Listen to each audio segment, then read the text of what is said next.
Hey, looky here. We've made it. We're at the grocery store slash shopping market slash florist slash you name it. And it looks like we're right on time for the grand opening. Look there, they've left us some shopping pails. There's some shopping pails and a product selection device. All right, so we've got our tools all set to go get our groceries. Let's go get some groceries now. Pick up our, grab a hold of our shopping baskets here, get a hold of them, and see if I can find a way to hold the camera steady like this here. Okay, that's right on my shoulder, and it's looks like it's going to do good. The product selection device seems to be also is a very good walking tool too, to help me walk through and navigate the aisles in our very large shopping market. Now as we come through the shopping market, we see, you notice all the apples on the ground.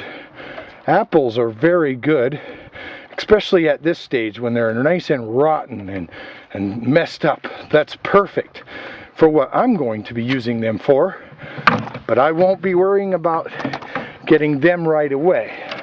I'm here to get some products to make my potting soil with. So we need to go on further into the store here. Let's see what we can find. Now they kind of got these aisles blocked off a little bit, but that's okay. I've got my shopping shoes on, so we're gonna trudge through and make it. If I can find a way to hold on to everything. Okay, I believe I've got it now. Yes, I've got it. Okay, and now we're gonna trudge on through these blocked aisles here, because see, back here, believe it or not, this is where they keep the good stuff. Okay, they don't like everybody to know about this, but here it is. We're coming into it now. You see there? Look at that. Look at that nice matting of old straw. I mean, way old pine needles, years old. Okay, that's very good stuff. But right there's the primo cream of the crop stuff. That's what we're looking for. So okay, I'm gonna go ahead and set the camera up so that you can watch me select the items that I need to make the soil with. And right now I'm going after the base for my soil, which is going to be all out of this select material that's going to come off of this mound right here. As you will soon see,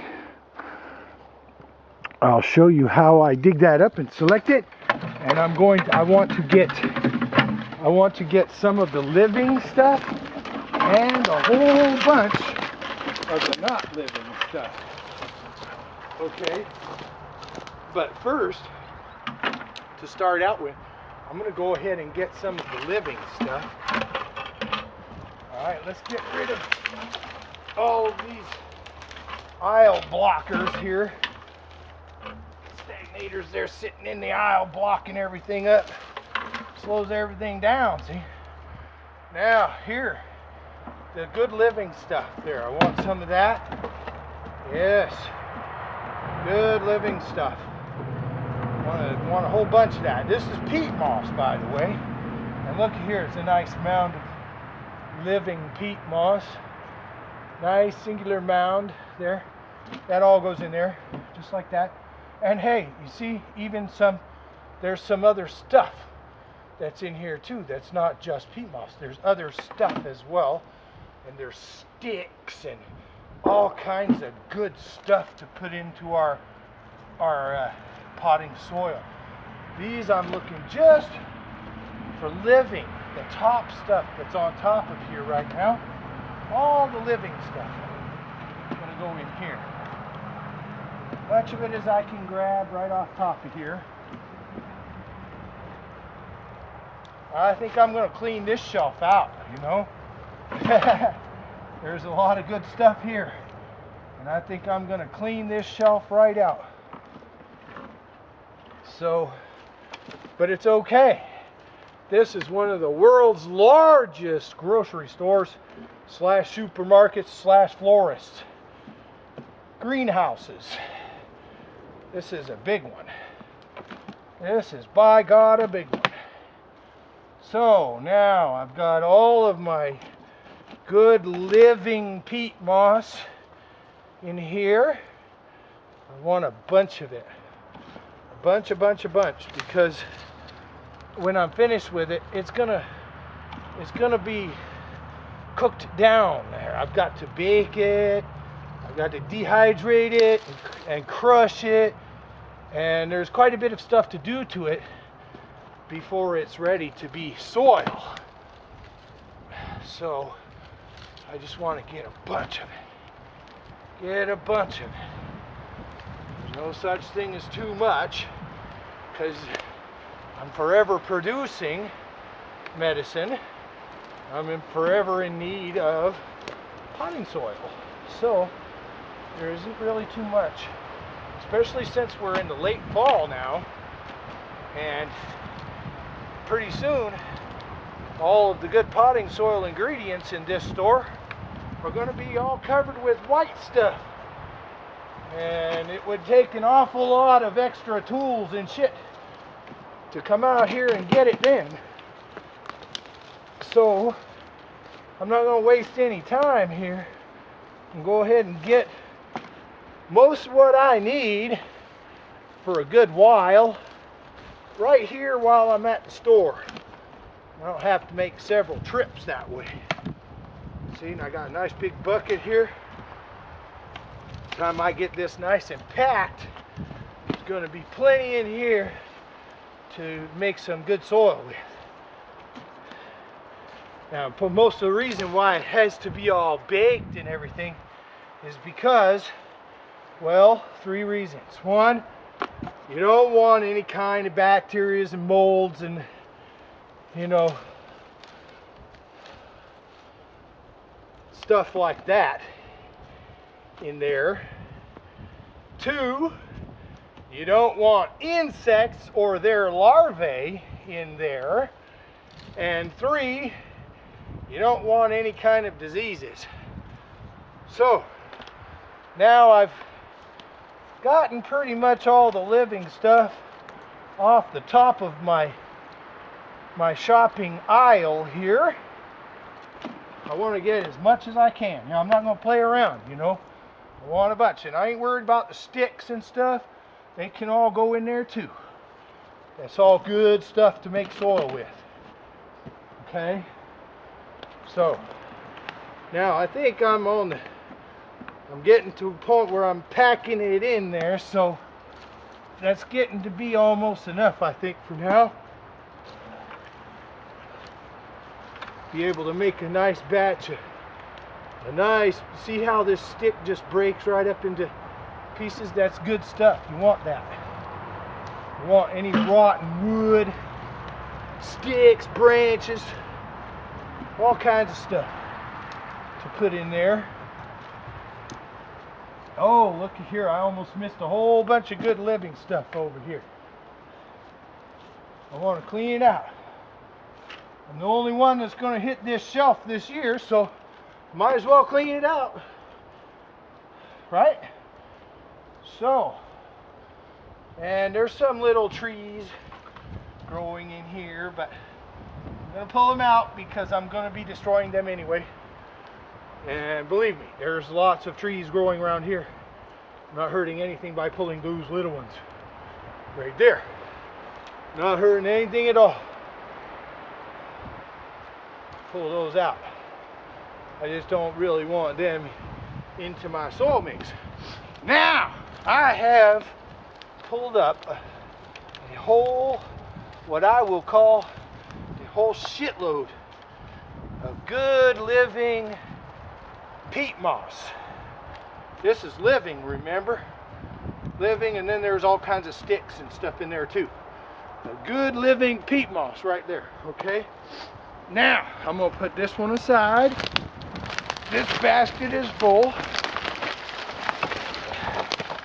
And now I need my product selection device to help me. I need to make sure this is focused in the right place here so we can see everything good.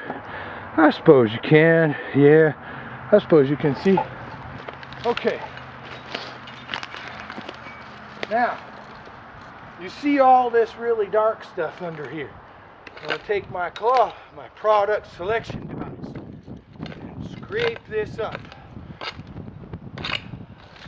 This is years and years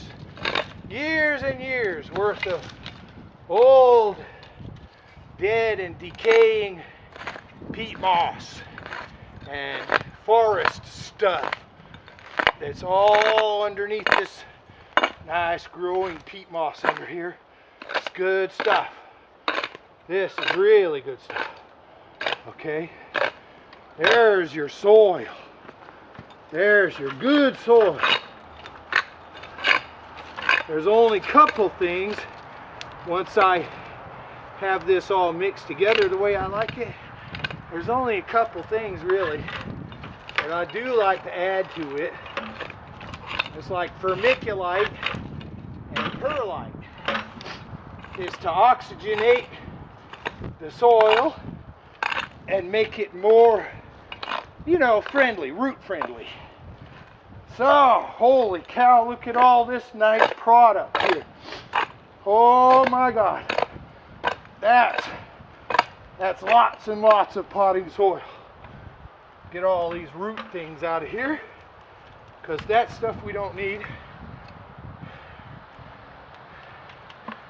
Get it all out of there. Those living roots there, we don't need those.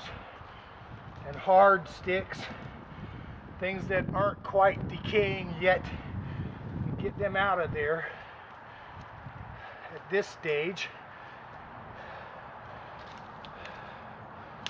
Okay, get them all out. See, some of them are good. If you can crumble it like that, then that's good. You can leave that. You see? See that piece of wood? Watch this. Crumble. There you go. Okay. So now that's good potting soil. Oh yeah, but it's not quite done yet. I mean, there's things I have to do to it to make it ready to use. Baking it is the main thing, okay? But before I can bake it and sterilize it, it's good to dry it out a bit, because otherwise you're gonna run your oven an awful lot to try and sterilize this while it's soaking wet. So it's good to find a place that you can spread it out and go down daily for a few days. You know, on a concrete pad or something like that works really well. Something that where the water is going to dissipate out of it, you know, and stay nice and dry until all the water, or most of it anyway, is dissipated out of it. Oh boy, I want all this stuff, you know. My shopping basket isn't big enough, but that's okay. That will do for now. Okay, that, along with the basket of living stuff that I have over there, is going to make up my potting soil. Basically, anyway. Then, like I say, I put a little bit of perlite and vermiculite for added aeration, oxygenation in the soil. Makes the stuff really well, you know, root friendly, plant friendly. So there we go. Let me get this stuff out of my way here. Somebody leaves this stuff all in the shopping aisles, I'll tell you. And the store clerks, they're pretty rare around here. But anyway, this is my soil so far. Okay, I got some work to do to it, like I say. I got living peat moss and other stuff, and I've got years and years and years of old weathered, decayed, used up peat moss. Okay, now when I get done with this stuff, and plus there's sticks and other stuff in there too, so when I get done with all this stuff, there's going to be some hellacious good potting soil. Okay, so now I need to get all this stuff back up to my go-kart there so I can go to the checkout and get this all taken care of. Now, I guess I'll go ahead and end it right here. So anyway, I got to get out of the store and get back up to the house now, and then we'll go from there. Okay.